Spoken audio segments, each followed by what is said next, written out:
Hi, it's Susan Berkley from GreatVoice.com, and today I want to talk about something we haven't spoken about in a while, and it's voiceover talent agents.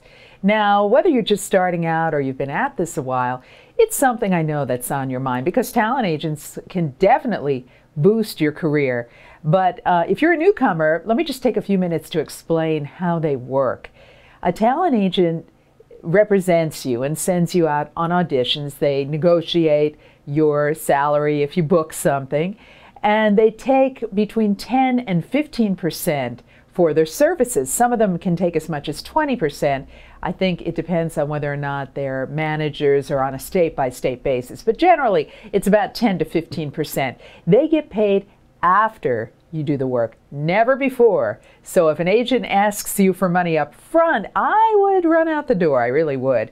Sometimes they ask, they want to produce your demo or ask for marketing fees, and personally, I don't think that's ethical. But most of them are legitimate, and you're going to find them on voicebank.net. All the good ones have their reels posted there.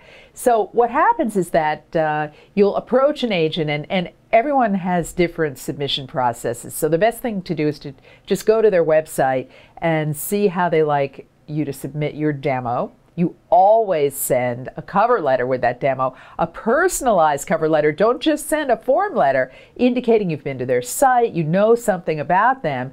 Describe what your voice type is, your vocal age range, and of course if you've had any credits. And then you begin the follow-up process. So that can be a little frustrating because it can take a while to get through to them, to get them to respond to you, but it's just like anything else. Persistence will pay off.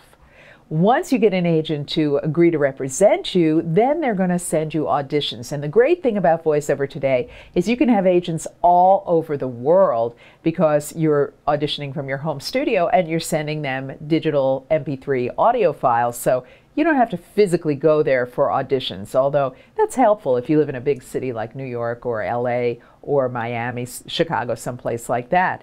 The idea is to have as many agents agreeing to represent you as possible. You could freelance with as many as will have you.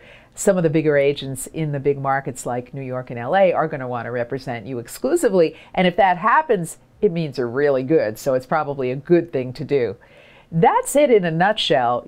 I would send your agents, once you get some representing you, postcards letting them know what you've been up to, and they always want to know when you book work.